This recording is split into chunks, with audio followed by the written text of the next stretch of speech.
सरदार पटेल हमारे देश के पहले deputy PM, home minister, famous freedom fighter. आज बात करूंगा सरदार पटेल के बारे में। क्या होता अगर वो इस भारत मुल्क में नहीं होते, उनको पहला पीएम क्यों नहीं बनाया गया, ये सारी चीजें आज हम जानने वाले हैं इस वीडियो में। 31 अक्टूबर 1875 में नडिया गुजरात के अंदर इनका जन्म होता है। एक गरीब परिवार में ये एक हॉनेस्ट छात्र रहते हैं और ब्रिलियंट भी। इनके पिता का नाम जावेद भाई पटेल रहता है, जो कि एक किसान और एक फ्रीडम फाइटर रह चुके होते हैं। इनके पास उतने भी बुक्स नहीं हो पाती थी कि ये पढ़ सके, इसलिए ये किताबों को मांगकर भी पढ़ा करते थे। इन्होंने अपने करियर की शुरुआत एक बैरिस्टर से की और बैरिस्टर को अपना प्रोफेशन चुना। बैरिस्टर ऐसे थे कि ये पढ़ने गए लंदन और लंदन से आए तो सेकेंड रैंक प्राप्त किए। सेकेंड रैंक लाए और वकील बने ऐसा जिसको कोई हरा नहीं सकता है।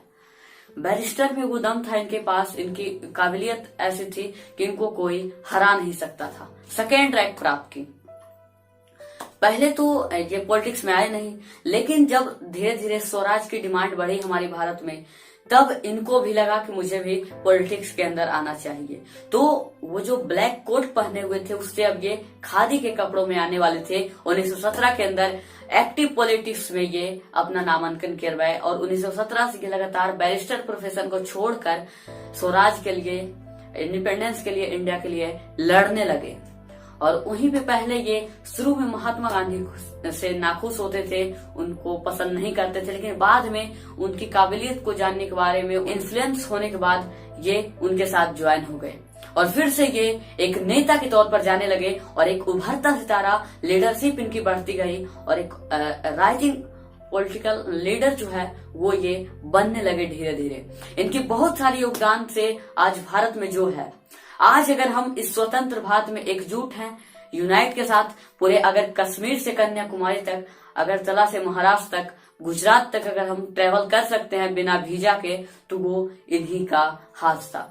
तो जानेंगे आज इस वीडियो में यही सब चीजें कि इनको पहला प्राइम मिनिस्टर क्यों नहीं बनाया गया। इनको दोस्तों father of Indian civil service भी कहा जाता है, तो क्यों कहा जाता है ये भी जानेंगे। इनको आयरन मैन भी कहा जाता है, क्यों कहा जाता है, ये सारी चीजें आज हम इस वीडियो के अंदर जानने वाले हैं। तो पहला इनको दोस्तों कहा जाता है आयरन मैन ऑफ इंडिया, कि इन्होंने जो हमारे देश था उसके पिलर को एक बहुत ही मजबूती से, एक आयरन लोहे की तरह मजबूत किया। तो पहला आपके मन में सवाल आता होगा कि इस लीडर को, इस फ्रीडम फाइटर को आखिर आयरन मैन ऑफ इंडिया क्यों कहा जाता है। दोस्तों इनके शार्प माइंड की वजह से, शार्प माइंड ऑब्जर्वेशन की वजह से, फेयरनेस की वजह से इनको कहा जाता था आयरन मैन ऑफ इंडिया। एक कहानी ऐसी कही जाती है जिसका अभी प्रूफ नहीं है, बट लोग ऐसा बताते हैं कि बचपन में इनके हाथ में एक घाव हो गया था, जख्म हो गया था, जिसको कि अगर फोड़ा जाता तो सिर्फ गर्म लोहे से।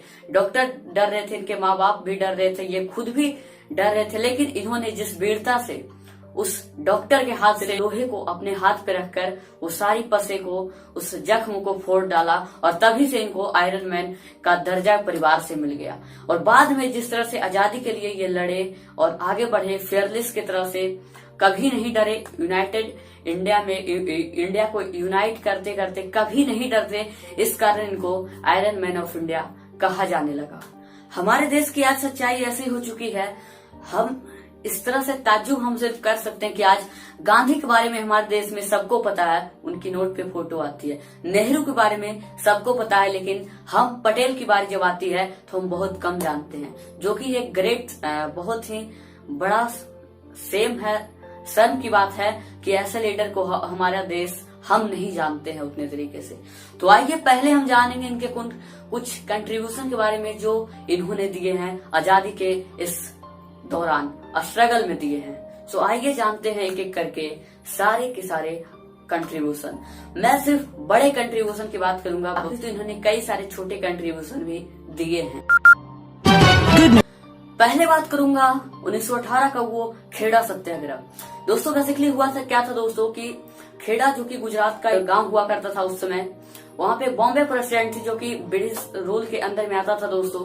वहां पे एक फैमिन आ गई, मतलब भूखमरी की तादाद आ गई। 19th सेंचुरी के लास्ट में वहां पे दोस्तों 1899 और 1900 के बीच में एक वहां पे भूखमरी की स्थिति बन गई। लोग, भूखमरी एक बीमारी से आई, भूखमरी की स्थिति बन गई और उनकी इकोनॉमी तबाह हो गई।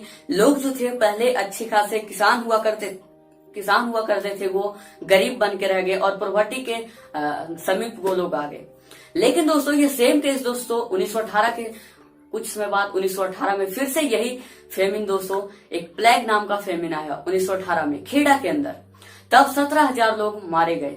लेकिन दोस्तों एट द टाइम ब्रिटिश ने क्या किया, वहां पे 23% तक अधिक टैक्स बढ़ा दिए गए उस एरिया में, जहां पे समझ सकते हैं कि अनाज नहीं उग पा रहे थे खेत में, लोग गरीब हो चुके थे, लोगों की जाने चली गई थी। वहां आप अगर टैक्स को 23% तक बढ़ा दीजिएगा तो क्या हालात होंगे।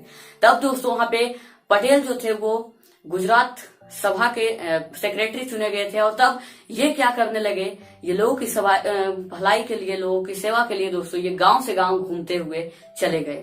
गांव से गांव घूमे और वहां लोगों से, वहां किसान से ये अर्ज किए कि आप लोग किसी भी तरीके का टैक्स ना पे करें और टैक्स को रिफ्यूज करें पे करने से। और ये एक शांतिपूर्ण और सक्सेसफुल इनका सत्याग्रह आंदोलन एक रहा दोस्तों, जो कि इतिहास में बहुत ही जानी जाती है। और इसका रिजल्ट ये हुआ दोस्तों, सरदार पटेल ने जिस बहादुरी से और लोगों ने जिस तरह से उनका समर्थन दिया, रिजल्ट ये हुआ कि ब्रिटिश ने वहां पे 2 साल के लिए, एक जो प्रेजेंट ईयर था और उसके एक नेक्स्ट ईयर तक वहां पे टैक्स को लेने से मना कर दिया। मतलब अब 2 साल के लिए किसी भी तरीके का लगान टैक्स नहीं देना पड़ेगा। ये उनकी पहली कंट्रीब्यूशन हम लोगों ने देखी थी 1918 के अंदर खेड़ा में।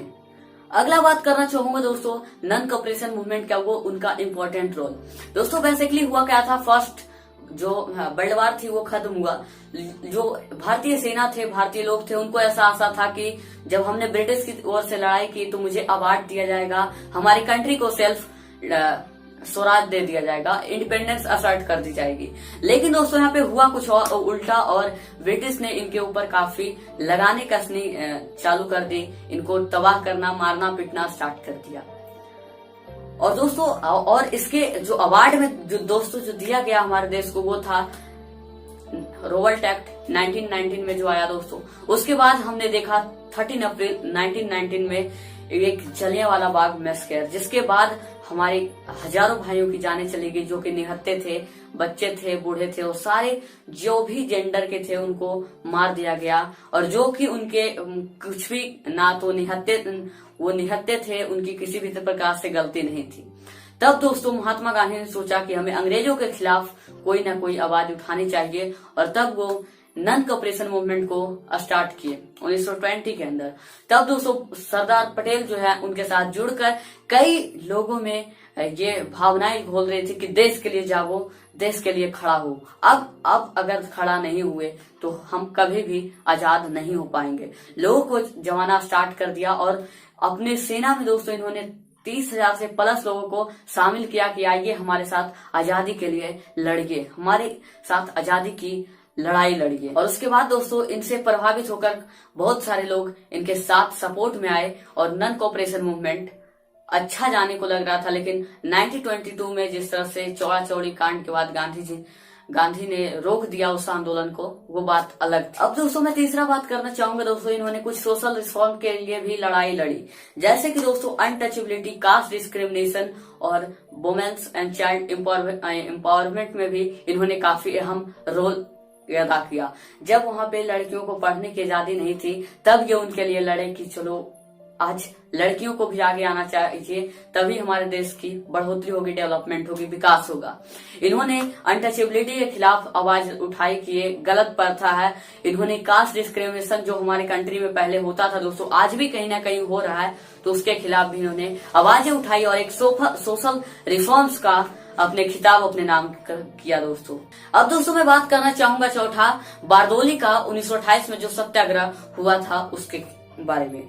दोस्तों बेसिकली हुआ क्या था, 1928 में जो बारडोली एक गांव हुआ करता था, वहां पे फ्लड और फेमिन से लोग परेशान हो चुके थे। वहां बाढ़ आ रही थी, भुखमरी से लोग मर रहे थे, अकाल की स्थिति मतलब एक तरह से वहां पे हो गई थी। लोगों को खाने के लिए नहीं मिल रही थी उतनी पर्याप्त। लेकिन तब एट द टाइम दोस्तों वहां पे ब्रिटिश ने वहां के टैक्स को 30% तक बढ़ा दिया। 30% तक बढ़ाने के बाद लोग जो थे वो घबरा गए कि अब अभी तो हमारे पास खुद खाने का नहीं है, तो मैं इसे कैसे दूं। तब वहां पे जो सारे लोग थे वो गांधी जी के पास गए और गांधी जी ने सरदार पटेल को भेज दिया कि जाओ भाई देखो मसला क्या है। वो गांव से गांव घूमे और समस्याएं पता की और उन्होंने 6 महीने तक स्ट्रगल की। मतलब कि वो ऐसा था कि अगर आप टैक्स नहीं देते हो तो आपकी जमीनें हड़प दी जाएगी, जिसको कि वो किसानों को उस बेबाक लाव से बचाए, उस खराब लाव से बचाए किसानों को और उनकी जमीनों को भी राइट्स दिलवाया। और 6 महीने के बाद अंग्रेजों ने ये डिसाइड किया कि लोग तो भागे हुए आते हैं, जिससे बात करना है वही हट जाते हैं, तो इसलिए उन्होंने टैक्स को कम कर दिया और 1 साल तक उस टैक्स को भी नहीं लेने का वादा किया। लोगों को वो समझाए कि टैक्स देने से मना करना, जो कि एक सक्सेसफुल हुई और वहां पे अंग्रेज इस बात को समझ पाए। और दोस्तों बारडोली ही वो सत्याग्रह या आंदोलन था जिसके बाद से इनको सरदार कहा जाने लगा। वहां की जो औरतें थे इनको एक अच्छा लीडर देखकर काफी प्रभावित हुई, उनसे खुश हुई। उनको लगा कि यही एक हमारा मसीहा है जो हमारे लिए लड़ता है, और उन्होंने सरदार की उपाधि दे दी। सरदार मीन्स होता है दोस्तों हेडमैन या लीडर, तो इनको तभी से सरदार वल्लभ भाई पटेल कहा जाने लगा। 5वां भी बात करना चाहूंगा दोस्तों कि इन्होंने जो एक बेस तैयार कर दिया था सिविल डिसोबीडियंस मूवमेंट के लिए। दोस्तों 1942 में जब जो वर्ल्ड वार थी वो खत्म हो गई मार्च के दौरान, तब गांधी जी ने सोचा कि क्यों ना अब हमारी लड़ाई स्टार्ट की जाए, और ब्रिटिश को भी यहाँ पे डर लगने लगा कि अब हम रूल इंडिया में नहीं कर पाएंगे। इस चलते दोस्तों महात्मा गांधी ने एक सिविल डिसोबीडियंस के नाम से एक मूवमेंट को लॉन्च करना चाहा, लेकिन तब वहां पे काफी लोगों ने, काफी जो लीडर्स थे वो गांधी का विरोध किया। तभी वल्लभ भाई पटेल वो पहले इंसान थे जिन्होंने उस आंदोलन को सपोर्ट किया था, गांधी को सपोर्ट किया था, और कहा कि अपने स्पीच के दौरान स्पीच से अपनी हटली स्पीच देकर उन्होंने कहा कि आइए आप रिफ्यूज कीजिए, टैक्स देने से मना बोलिए और हमारे साथ आंदोलन में आइए दोस्तों। और तभी ब्रिटिश को भी काफी डर लगने लगा और 8 अगस्त 1942 को दोस्तों गांधी जी ने फाइनली क्विट इंडिया मूवमेंट नाम से एक आंदोलन को स्टार्ट किया, जिसके तहत वो भारत छोड़ो आंदोलन कह रहे थे और एक स्लोगन दिया, डू और डाई, करो या मरो, अपने देश के लिए मरो या तो करो, demanding self swaraj and transfer of rule from British to Indians. लेकिन दोस्तों 9 अगस्त सन 1942 को ये ब्रिटिश ऑफिसर्स के द्वारा पकड़े जाते हैं और इनको दोस्तों लगभग 3 साल तक, मतलब 1942 के 9 अगस्त से लेकर दोस्तों 1945 तक इनको जेल में रखा जाता है। और तब सारी जो आंदोलन थी वो इनके जेल में रहते हुए हुई। लेकिन जैसे ही दोस्तों ये 15 जून 1945 को जेल से बाहर आते हैं, तब ब्रिटिश ये फैसला कर चुके थे और ये प्रपोजल भेजने ही वाले थे कि मुझे अब हम लोग रूल नहीं कर सकते, हम लोग कमजोर पड़ गए हैं, हमारी रूल को अब इंडिया के हाथों में सौंप देनी चाहिए। और ये प्रपोजल ब्रिटिश एक्सेप्ट कर रहे थे। तो कहीं ना कहीं ये जो क्विट इंडिया मूवमेंट का वो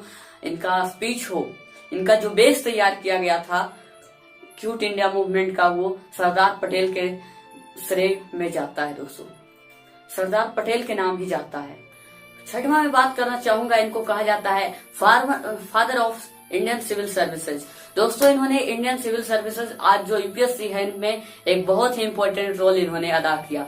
जब हमारा देश आजाद हो गया दोस्तों, तब वही पुराने पैटर्न जो ब्रिटिश के द्वारा बनाए गए थे तब कंटिन्यू किए जा रहे थे। लेकिन सरदार पटेल ने ऐसा रियलाइज किया कि हमारी कंट्री को वो सर्विसेज सिर्फ नहीं चाहिए, इंडियन जो लोग हैं वो नहीं चाहिए जो सिर्फ लॉ और ऑर्डर में और एडमिनिस्ट्रेशन कंट्री में बिलीव करें, बल्कि इनका मानना था कि दोस्तों ये लॉ और ऑर्डर प्रशासन को संभालने के अलावा भी दोस्तों ये हमारे जो पब्लिक इंस्टीट्यूशन है उस पर भी इनका कंट्रोल जमाया जाए। और तभी से दोस्तों ये इंडियन सिविल सर्विस का और एक नाम आया और इनके ही विजन में आया दोस्तों ऑल इंडिया सर्विसेज को इन्होंने क्रिएट किया। और आज की जो यूपीएससी है, जिससे कि लाखों हजारों बच्चे तैयारी करते हैं, निकलते हैं दोस्तों, आईएएस बनते हैं, आईपीएस बनते हैं, वो सरदार पटेल को ही ये श्रेय जाता है दोस्तों। One and only Sardar Patel ही थे जो इस बारे में सोचा। तो आज जो मैं 7वां योगदान इनके बारे में बात करना चाह रहा हूँ दोस्तों, और जो करूंगा, मुझे लगता है अगर सरदार पटेल उस समय नहीं होते तो आज हमारा भारत जो ये है दोस्तों वो नहीं होता। अगर आपको दोस्तों कश्मीर से कन्याकुमारी, अगरतला से अगर महाराष्ट्र जाना होता तो आपको 7-8 बार वीजा और पासपोर्ट चेक करवानी पड़ती है, तो ये सिचुएशन बन जाती दोस्तों।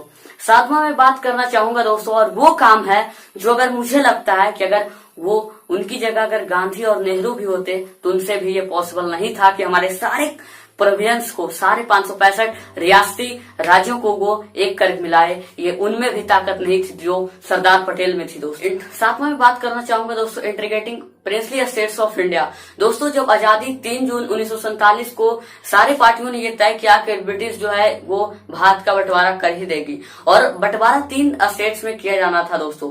पहली स्टेट वो जो मुस्लिम रियासतें जहां है, जितने मुस्लिम जहां पे हैं, वो पाकिस्तान चला जाएगा। दूसरा वो था दोस्तों कि जो अगर भारत के साथ आना चाहते हैं वो भारत में रहेंगे। और तीसरा ये भी दोस्तों कि अगर आप इंडिपेंडेंट असेट करना चाहते हैं, अगर आप इंडिपेंडेंट कंट्री बनाना चाहते हैं तो भी आपका स्वागत है। तो यहाँ पे 3 तरह के स्टेट्स बनाए जाने लगे। लेकिन दोस्तों यहाँ पे 562 जो रियासतें थे उनमें सरदार पटेल को किसी भी तरीके का प्रॉब्लम नहीं हुआ। लेकिन दोस्तों जो 3 रियासतें थी, प्रिंसली स्टेट्स थी, जम्मू कश्मीर, हैदराबाद और जूनागढ़, उसमें इनको काफी तकलीफें हुई और काफी इनको स्ट्रगल करना पड़ा, मेहनत करनी पड़ी उन सारे स्टेट्स को इंडिया में मिलाने के लिए। तो आइए समझते हैं एक एक के बारे में कि कैसे इन्होंने उसको मिलाया।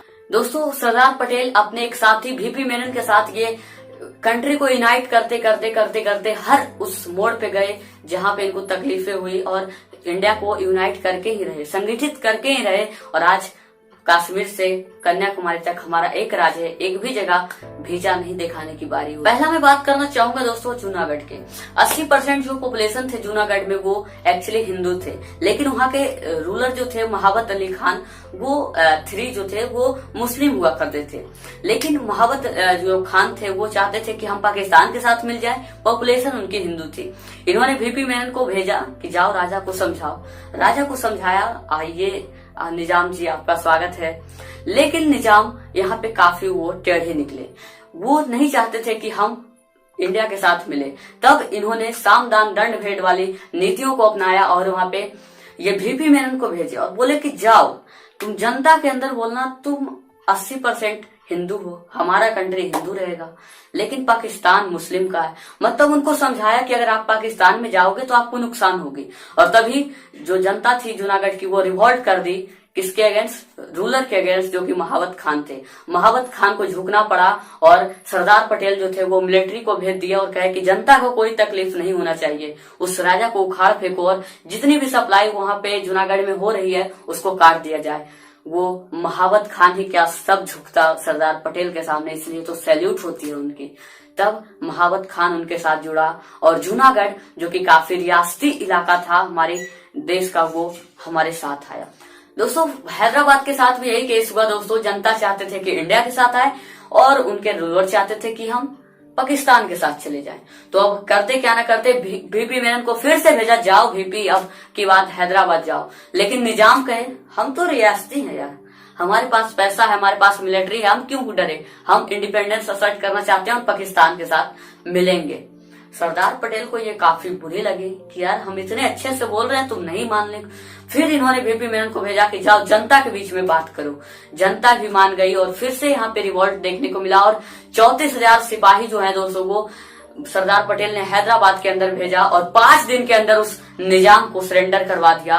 और आज हैदराबाद हमारे देश का एक महत्वपूर्ण अंग है। आप कह रहे होंगे कि हैदराबाद वो तो छोटा सा, लेकिन हैदराबाद काफी रियासती था उस समय, पैसे की कोई कमी नहीं थी, वहां मिलिट्री थी। हैदराबाद जो तेलंगाना, कर्नाटक सारे जो वहां पे सौदर्न इंडिया के हैं स्टेट्स है वो हैदराबाद में ही आते थे पहले, जिसे एक किया सरदार वल्लभ भाई पटेल। अगला मैं बात करना चाहूंगा दोस्तों राजा हरि सिंह की, जो कि जम्मू और कश्मीर थे। मैंने इन पे एक सेपरेट वीडियो कश्मीर के इतिहास के बारे में बनाया हुआ है, तो आप पहले वो जाकर देख लें तो आपको कश्मीर की पूरी इतिहास जो है अच्छी तरीके से समझ में आ जाएगी। लेकिन एक स्नैपशॉट में बताना चाहूंगा दोस्तों, राजा हरि सिंह बंटवारे के समय जब आजादी मिली भारत को, तो वो बोले कि हम एक इंडिपेंडेंस देश रहना चाहते हैं।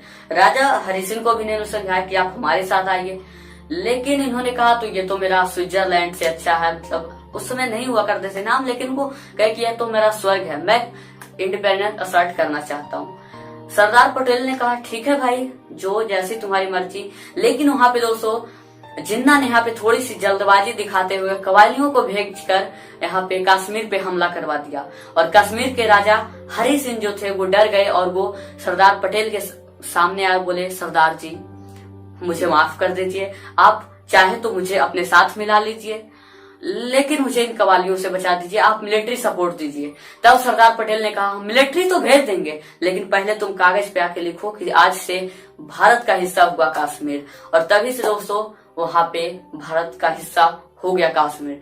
लेकिन हरि सिंह ने एक प्रपोजल रखा धारा 370 का, और तभी सरदार पटेल ने एक थोड़ा सा बात यहाँ पे घुमा दी और उन्होंने धारा 370 में ये ऐड कर दिया कि जब चाहे राष्ट्रपति के साथ मिलकर संसद इसे चेंज कर सकता है, जिसको कि बीजेपी सरकार ने दोस्तों 2019 में धारा 370 को हटाया। अच्छा कदम। तो कहीं ना कहीं सरदार पटेल जो थे वो बहुत ही, मुझे लगता है, इंटेलेक्चुअल थे दोस्तों, बहुत ही महान थे। अगर आज सरदार पटेल ना होते तो मुझे लगता है ये देश ना होता, ऐसा होता लेकिन कई हिस्सों में बटा हुआ होता। अगर आपको जम्मू कश्मीर से कन्याकुमारी तक जाना होता, अगरतला से महाराष्ट्र तक जाना होता, तो आपको वीजा ही वीजा बदलनी पड़ती। लेकिन वो एक सरदार पटेल थे जिन्होंने सारे देश को एक करके अपने मुट्ठी में किया और इस देश को खुशहाल बनाने की हर तरीके से हर मुमकिन प्रयास किया। अपने अच्छे खासे कैरियर को छोड़कर अपने देश की सेवा में लग गए, भारत माता के लिए जान कुर्बान करने को निकल पड़े। लेकिन दोस्तों ये तो हो गई उनकी कुछ कंट्रीब्यूशन की बात, लेकिन आप सोचोगे कि भाई इतने इंटेलेक्चुअल होने के बाद लोग जिसको पसंद करते थे, सरदार कहते थे, वो वल्लभ भाई पटेल सरदार क्यों नहीं बना, वो पीएम हमारे भारत का क्यों नहीं बना कभी भी, पहला दूसरा। दोस्तों यहाँ पे बात क्या हुआ है दोस्तों, 1946 के अंदर बात छेड़ने लगी कि यार भारत तो आजाद हो जाएगा, तो पहला पीएम कौन बनेगा। तो गांधी ने सोचा कि क्यों ना इस पे वोटिंग करवा दिया जाए। गांधी ने वोटिंग करवाया, उसमें 4-5 दिग्गज के नाम थे, जवाहरलाल नेहरू, सरदार वल्लभ भाई पटेल, गांधी के और भी कुछ लोग थे। तब क्या हुआ दोस्तों, 1946 के अंदर वोटिंग हुई, 91 वोट मिले दोस्तों सरदार पटेल के नाम, 0 वोट मिले जवाहर नेहरू के बाद। सबको पता था कि पीएम यही बनने वाले हैं, सरदार पटेल ही बनने वाले हैं। जब गांधी को ये बात पता चली तो वो जवाहर नेहरू से पूछे कि नेहरू तुमको 0 वोट मिली है, क्या करना चाहोगे, सरदार पटेल को पीएम बना दिया जाए। तो वो कुछ नहीं बोले, उदास हो गए। तब गांधी ने यह फैसला किया, कुछ नोट में लिखकर पटेल को दे दी, और क्या लिखा हुआ था वो आप समझ गए होंगे। और पटेल ने फिर उस इस्तीफा दे दिया अपने पद से, और वो प्रेसिडेंट भी कांग्रेस के नहीं बने। ये हुआ था चुनाव की जो 1946 के इस इलेक्शन में जीतेगा वो कांग्रेस का प्रेसिडेंट और देश का प्राइम मिनिस्टर बनेगा 1947 में। लेकिन ऐसा हुआ ही नहीं दोस्तों। और अब जब गांधी से पूछा गया कि आपने नेहरू को क्यों चुना, सरदार पटेल के साथ नाइंसाफी क्यों की, तो उन्होंने कहा मैं दोनों को चाहता हूं, मैं सरदार पटेल से मेरी कोई ऐसी भावनात्मक लड़ाई नहीं है, झगड़े नहीं है, या किसी भी प्रकार का मनमुटाव नहीं था। लेकिन बात यह था कि नेहरू नाराज हो जाता तो हमसे रहा नहीं जाता। और दूसरी बात यहाँ पे कहीं ना कहीं ये सच भी थी दोस्तों, वो गांधी ने भी यही कहा कि अगर मैं नेहरू को प्राइम मिनिस्टर नहीं बनाता तो वो उस दोगले अंग्रेज के साथ मिल जाते और जाकर हमारे देश की जो आजादी की लड़ाई है उसको वो कमजोर कर देता। तो गांधी को दोनों डर होने से उनको ऐसा लगा कि चलो नेहरू को ही प्राइम मिनिस्टर बना दिया जाए, ताकि देश भी खुश रहे और हमारा इलाका भी, हम लोग भी खुश रह पाए। और तभी दोस्तों 31 अक्टूबर को हम लोग नेशनल यूनिटी डे के नाम से जानते हैं। और 2018 में दोस्तों एक स्टैचू ऑफ यूनिटी भी बनाई गई, जो कि विश्व का सबसे लंबा स्टैचू माना गया। लेकिन आपको ये नहीं लगता है कि स्टैचू की जगह अगर कुछ ऐसी चीजें बनाती जिससे जनता को और फायदा हो सकता था, जैसे हॉस्पिटल, स्कूल्स, इंस्टीट्यूशंस, तो आप क्या सोचते हैं इस बारे में, आप हमें कमेंट बॉक्स में जरूर बताएं। अगर मैं किसी पॉइंट पे इनकी कंट्रीब्यूशन के बारे में बोलना भूल गया हूं तो कृपया आप मुझे कमेंट बॉक्स में बता सकते हैं। So let's meet in another video. So जय हिंद और वंदे मातरम।